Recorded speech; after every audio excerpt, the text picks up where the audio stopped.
Hello Swatantra TV viewers. I am Mahima, welcoming you to our English bulletin with latest news, updates and analysis.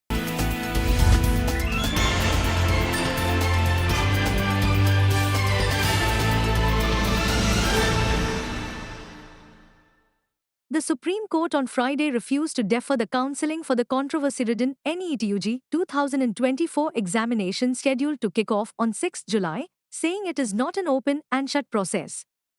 The Apex Court issued notices to the National Testing Agency, the Centre and others on a petition seeking cancellation of the exam over alleged irregularities in holding it on 5th May. A vacation bench of Justices Vikram Nath and SVN Bhatti posted the matter for hearing on 8 July along with other pending pleas alleging irregularities in conduct of the examination. The counsel appearing for the petitioners urged the bench that the counselling process may be paused for 2 days as the Apex Court is scheduled to hear all these pleas on 8 July. When the bench asked about the duration of the first round of counselling, one of the lawyers appearing in the matter said it will last around a week. The bench, which refused to defer the counselling process, said that counsel appearing for the NTA, the centre and other respondents may file their response to the plea within 2 weeks. NEET परीक्षा के संबंध में हमें बिहार सरकार की ओर से हम लोग लगातार संपर्क में हैं। डिटेल रिपोर्ट पटना पुलिस उस घटना की तह तक जा रही है, अंत तक जा रही है। उनके पास भी कुछ जानकारी आई है, ये सब आपकी सामने भी है और डिटेल रिपोर्ट जल्दी ही वो भारत सरकार को भेजेंगे। प्राथमिक जानकारी के अनुसार कुछ एरर स्पेसिफिक रीजन में सीमित है। मैं आपको विश्वास दिलाना चाहता हूं, पुख्ता जानकारी आने पर दोषियों को कड़ी से कड़ी उनके ऊपर कार्रवाई की जाएगी। एनटीए हो या एनटीए में कोई भी बड़ा व्यक्ति हो, जो इसमें दोषी पाया जाएगा, इसके खिलाफ सख्त कार्रवाई की जाएगी। सरकार एक हाई लेवल कमेटी गठन करने जा रही है, जो इस बार प्रकरण में एनटीए के संबंध में कई विषय सामने लाया है। ट्रांसपेरेंसी और डाटा सिक्योरिटी प्रोटोकॉल को और इम्प्रूव करने के लिए हम जीरो एरर की परीक्षा के लिए प्रतिबद्ध है। The world is looking at yoga as a powerful agent of global good, Prime Minister Narendra Modi said on International Yoga Day on Friday while stressing that it has the potential to transform the economy of Jammu and Kashmir by attracting more tourists. Choosing the skik on the picturesque banks of the Dal Lake to lead the nation in celebrating the 10th International Yoga Day, the Prime Minister described yoga as not just knowledge but also a science. When people talk about yoga, most of them think it is a spiritual journey as if it is to find Allah, Ishwar or God. Leave aside the spiritual journey which can happen anytime later. For now, people can focus on personal development and yoga is part of that. The Prime Minister's event was scheduled to be held in the open but early morning rain forced the event indoors. Unmindful of the rain, scores of students were amongst those who joined the Prime Minister in performing various asanas on the occasion. They also requested for him for selfies and he happily obliged. Addressing a gathering at the event, the Prime Minister said yoga has helped people realize their welfare is linked to the welfare of the world around them. The number of yoga practitioners across the globe is growing every day and the regimen is becoming a part of their daily life, he said. In his address, the Prime Minister referred to 101-year-old Frenchwoman Charlotte Chopin who was awarded a Padma Shri for her services in popularizing yoga in her country. श्वास भरते हुए दोनों हाथ श्वास प्रश्वास के साथ बने रहिए और धीरे धीरे श्वास छोड़ते हुए सिर गर्दन छाती को सामान्य स्थिति में लेके आइए और मांसपेशियों में रक्त संचार को बढ़ाता है। दोनों हाथों को घुटने पर स्थापित करें और सामान्य श्वास प्रश्वास पर इस अवस्था में थोड़ी देर बने रहिए।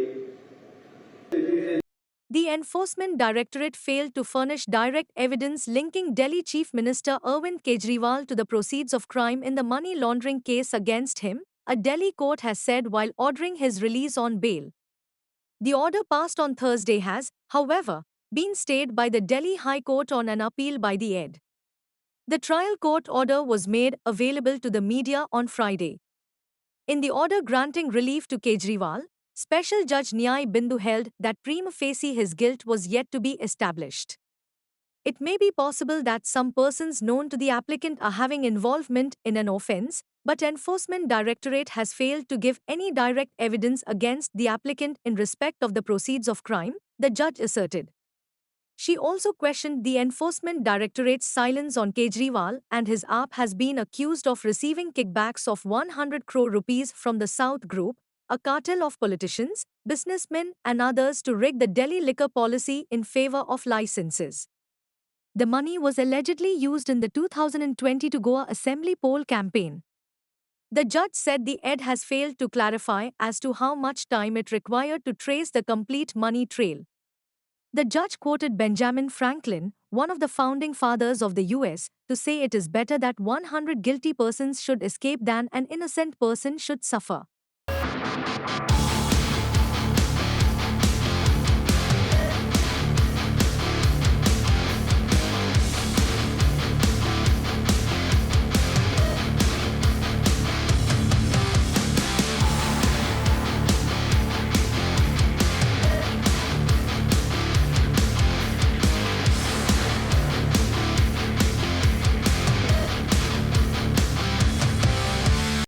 In a huge setback to Bharat Rashtra Samiti, its senior leader and former Assembly Speaker Pocharam Srinivas Reddy joined the ruling Congress party on Friday.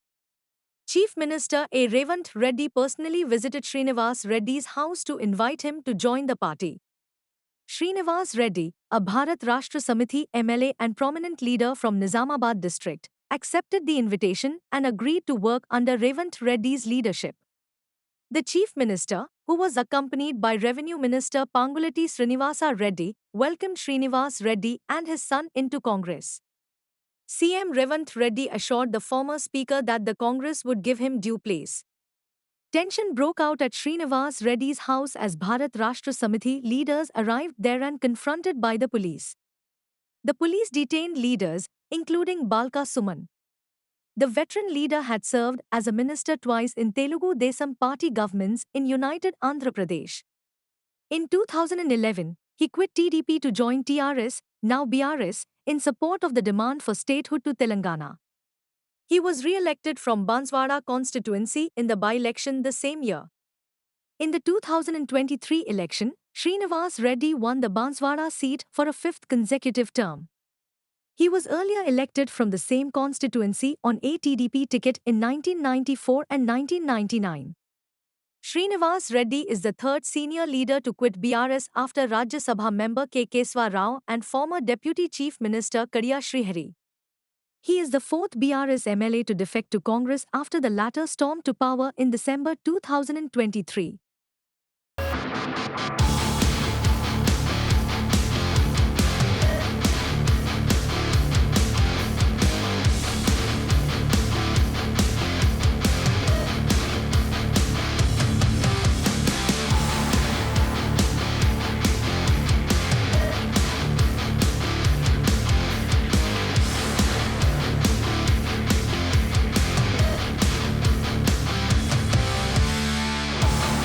Union Coal and Mines Minister G. Kishan Reddy on Friday launched the 10th round of commercial coal mine auctions in Hyderabad. The 10th round of auction includes 67 coal mines. The move will enhance domestic coal production and ensure energy security for the nation, according to an official statement from the Ministry of Coal. Speaking on the occasion, Kishan Reddy favored reducing coal imports and increasing coal production. He said 107 coal mines have been successfully auctioned in the previous 9 rounds of auction. An official release earlier said 60 coal blocks would be part of the 10th round of auction. Highlighting the importance of coal in power production, Kishan Reddy described it as black gold. The vibrant and reform-oriented coal sector is the key to achieving the goals of Atmanirbhar Bharat, he said. Since the launch of commercial coal auctions in 2020, the transparent and fair auction process has been well received by the industry and all organizations. The Ministry of Coal is also undertaking several initiatives such as coal gasification. In 2024, 997.23 million tons production we achieved. The coal production target for 2024 to 25 is 1 billion tons. Of this, 190.38 million tons already we have achieved. Expecting more than 175 million tons from captive commercial mines also, he added. Singareni అది ఎవరిది కాదు, అది మనదే. కాబట్టి సింగరేణి కూడా అన్ని రకాలుగా మేము ఆదుకునేటువంటి ప్రయత్నం చేస్తాం. అనేక కారణాల కారణంగా సింగరేణిలో కొన్ని సమస్యలు ఉన్నాయి. ఆ సమస్యలను కూడా అధిగమించడం కోసము తప్పకుండా మేము ఢిల్లీకి వెళ్ళిన తర్వాత నేను కూడా కొంత ఇంకా నేర్చుకోవాల్సింది ఉంది, తెలుసుకోవాల్సింది ఉంది, అవగాహన చేసుకోవాల్సింది. అవగాహన చేసుకున్న తర్వాత మా మంచి ఆఫీసర్సు, చాలా అనుభవం ఉన్నటువంటి ఆఫీసర్స్ ఉన్నారు. సింగరేణి విషయంలో గవర్నమెంట్ ఆఫ్ ఇండియాకి సంబంధించి మా సెక్రటరీ కానీ, మా అడిషనల్ సెక్రటరీ కానీ, మిగతా జాయింట్ సెక్రటరీస్ కానీ చాలా స్టడీ చేశారు. వాళ్ళకు పూర్తి స్థాయిలో దీనిపైన పూర్తి అవగాహన ఉన్నది. కాబట్టి ఖచ్చితంగా సింగరేణికి ఏ రకమైన ఇబ్బంది ఉండదు. దయచేసి ఎవరు కూడా రాజకీయం చేయకూడదు. మరి తప్పకుండా దీన్ని పూర్తి స్థాయిలో అన్ని రకాలుగా అందరం కలిసికట్టుగా రాజకీయాలకు అతీతంగా కలిసి పనిచేద్దామనే విషయాన్ని నేను మనవి చేస్తా ఉన్నాను. భారత ప్రభుత్వము చాలా ట్రాన్స్పరెన్సీతో ఎక్కడైతే బొగ్గు గనులు ఉన్నాయో అవి కూడా లాభాల బాటలో ఉండాలి. నెంబర్ 1, రాష్ట్ర ప్రభుత్వాలకు కూడా ఇన్కమ్ పెరగాలి. అదేవిధంగా దేశంలో బొగ్గు కొరత లేకుండా ఉండాలి. 4వది ట్రాన్స్పరెన్సీ, పారదర్శకతతో ఈ యొక్క బొగ్గు గనులు మరి మైనింగ్ జరగాలి అనేటువంటి 4 అంశాల మీద కాంగ్రెస్ పార్టీ ప్రభుత్వ హయాంలో కూడా చాలా పెద్ద ఎత్తున ప్రైవేట్ వాళ్లకు ఇచ్చిన విషయం మనం చేస్తాను. కొత్త కాదు ఇది. ఆ రోజు వాళ్ళు తెల్ల కాగితాల మీద రాసిస్తే కాంగ్రెస్ పార్టీ ఆఫీస్ నుంచి ఆ రోజు ఆ యొక్క బ్లాకులు అలాట్మెంట్ జరిగేది. The first session of the 16th Andhra Pradesh Legislative Assembly began on Friday with 172 newly elected legislators taking the oath of office. According to an official source, 172 MLAs were administered oath by pro tem Speaker and TDP legislator G. Buchaya Chaudhary. Following the swearing-in ceremony, the pro tem Speaker adjourned the House to 10:30 a.m. on Saturday. However, Jana Sena Chief Pawan Kalyan, TDP leader Nara Lokesh and others filed nominations for the Speaker's post on behalf of TDP's Narsipattanam MLAC Ayyanaprudu. The Assembly session commenced at 9:45 a.m. in the Assembly Hall located at Velpudi, Amravati. Chief Minister N. Chandrababu Naidu attended the session on Friday, after more than 2.5 years. In 2021, Naidu vowed not to return to the State Assembly until he became the Chief Minister over alleged objectionable remarks made by some YSRCP leaders. Actor politician and Jana Sena Chief Pawan Kalyan entered the House for the first time in his 16-year-old political career as Pithapuram MLA and Deputy Chief Minister. YSRCP Supremo and former Chief Minister Y.S. Jagan Mohan Reddy also attended the session and took oath as an MLA. The NDA alliance swept the 2024 Andhra Pradesh Assembly elections by winning 164 seats in the 175-member House. Nara Chandrababu Naidu అనే నేను శాసనసభ సభ్యునిగా ఎన్నిక అయినందున శాసనం ద్వారా నిర్మితమైన భారత రాజ్యాంగం పట్ల నిజమైన విశ్వాసం, విధేయత చూపుతానని, భారతదేశ సార్వభౌమాధికారాన్ని, సమగ్రతను కాపాడుతానని, నేను స్వీకరించబోయే కర్తవ్యాన్ని శ్రద్ధాశక్తులతో నిర్వహిస్తానని దైవ సాక్షిగా ప్రమాణం చేస్తున్నాను.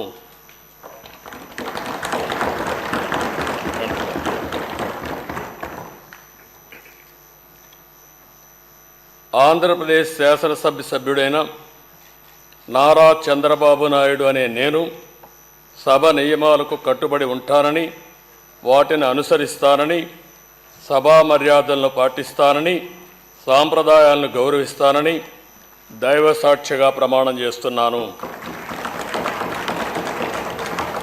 కొణిదెల పవన్ కళ్యాణ్ అనే నేను శాసనసభ సభ్యుడిగా ఎన్నికైనందున శాసనం ద్వారా నిర్మితమైన భారత రాజ్యాంగం పట్ల నిజమైన విశ్వాసం, విధేయత చూపుతానని, భారతదేశ సార్వభౌమాధికారాన్ని, సమగ్రతను కాపాడుతానని, నేను స్వీకరించబోయే కర్తవ్యాన్ని శ్రద్ధాశక్తులతో నిర్వహిస్తానని దైవ సాక్షిగా ప్రమాణం చేస్తున్నాను.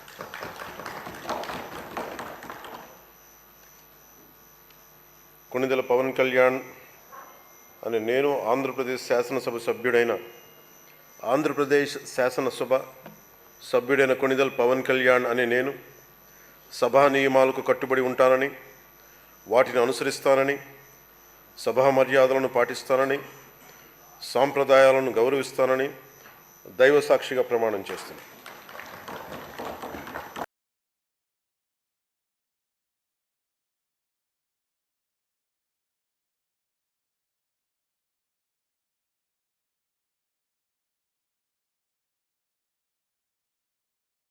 Telangana State Cabinet has taken the decision to waive all farm loans up to 2 lakh rupees that were taken between 12th December in 2018 and 9th December in 2023. The decision was taken at the cabinet meeting held at Dr. B.R. Ambedkar Telangana State Secretariat on Friday afternoon. Briefing the media after the cabinet meeting, Chief Minister A. Revant Reddy said that the total estimated funds required to waive farm loans was estimated to be 31,000 crore rupees. Revant said that all the cabinet members have approved the eligibility criteria and other regulations for waiving farm loans, which would be issued in a government order soon.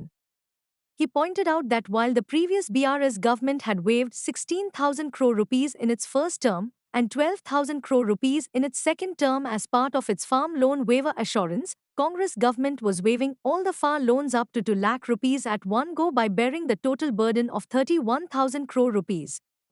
Rahul Gandhi గారు మే 6 తారీఖు 2022 వరంగల్లో రైతు డిక్లరేషన్లో 2 లక్షల రూపాయల రైతు రుణమాఫీ చేస్తామని మాట ఇవ్వడం జరిగింది.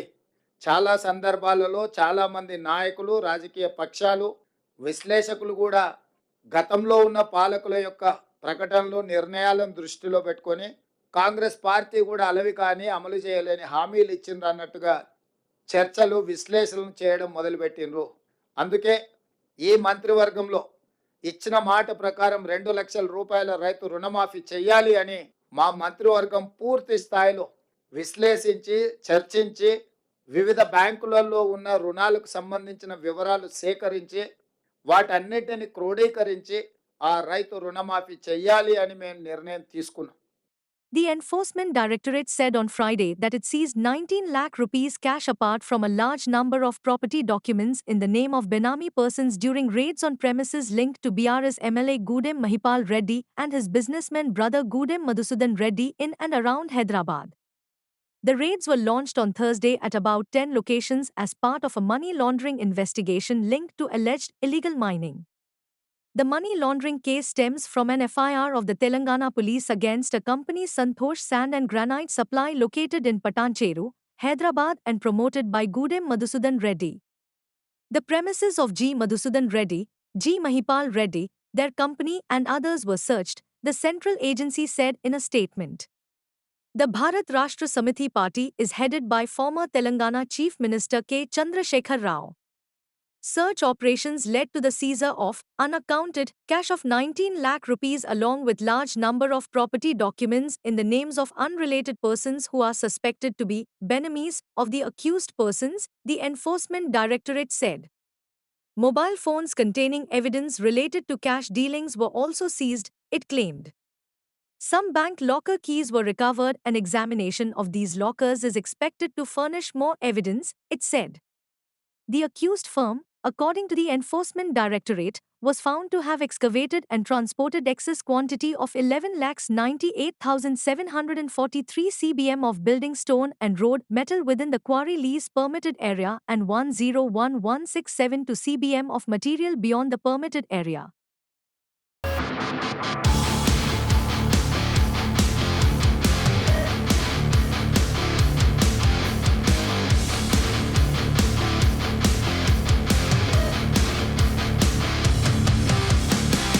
The Delhi High Court on Friday granted interim stay on the trial court's order giving bail to Chief Minister Arvind Kejriwal in the money laundering case linked to the alleged excise scam.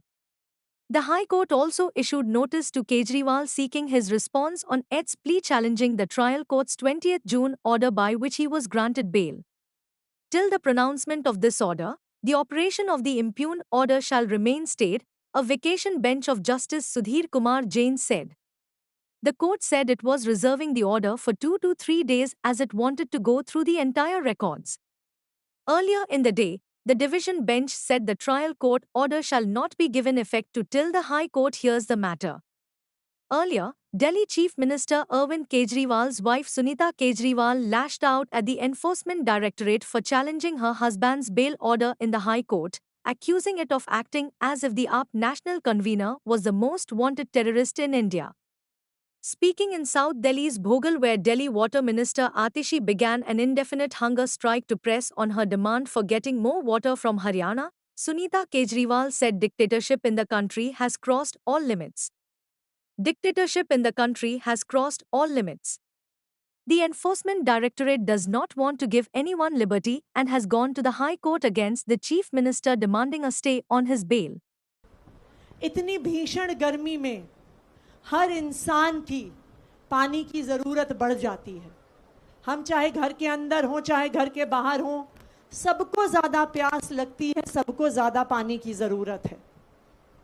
एक ऐसे समय पर जब दिल्ली वालों को ज़्यादा पानी चाहिए था, जब दिल्ली के लोगों को ज़्यादा मात्रा में पानी की ज़रूरत थी, दिल्ली में पानी की कमी हो गई है।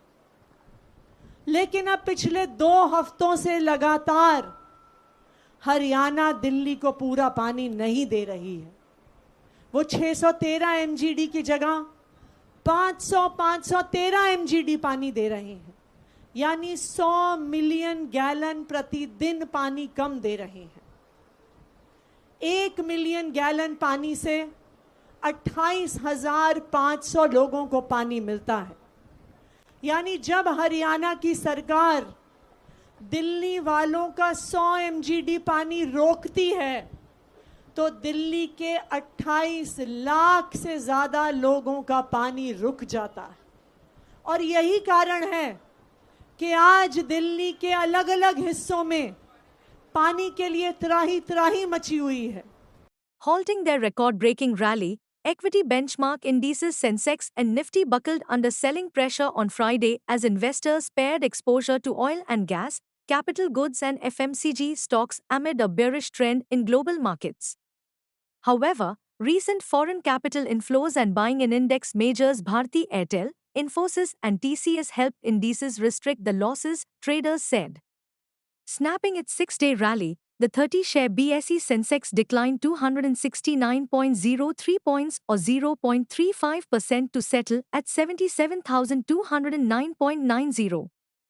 During the day, it tanked 676.93 points or 0.87% to 76802. The Nifty rose 100.1 points to hit a record intraday peak of 23,667.10 earlier in the day.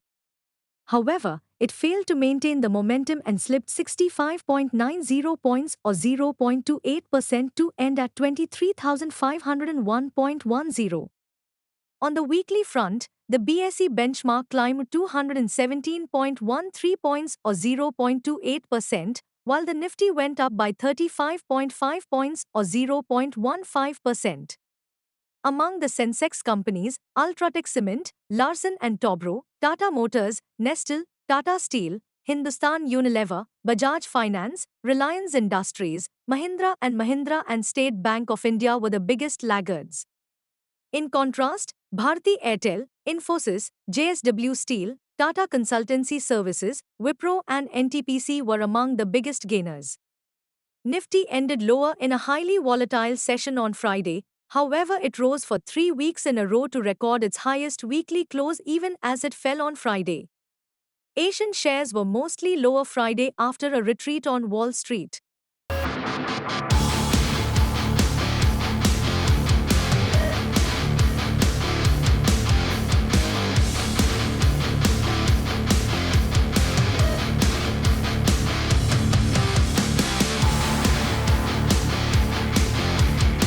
Gold prices surged 800 rupees to 73,350 rupees per 10 grams in the national capital on Friday amid a rally in precious metal rates in the international markets. In the previous session, the yellow metal had closed at 72,550 rupees per 10 grams. Extending gains for the fourth straight day, silver prices also rallied by 1,400 rupees to 93,700 rupees per kg. It had ended at 92,300 rupees per kg on Thursday. In Delhi markets, spot gold prices 24 carats are trading at 73,350 rupees per 10 grams, up by 800 rupees from the previous close. In the global markets, spot gold at COMEX was trading at US $2,360 per ounce, up US $28 from the previous close. Gold climbed on Friday, boosted by weaker than expected US macro data, which raised the possibility that the US Federal Reserve will cut interest rates at least twice in 2024. Silver was also quoted higher at US $30.40 per ounce. It had settled at US $30.15 per ounce on Thursday.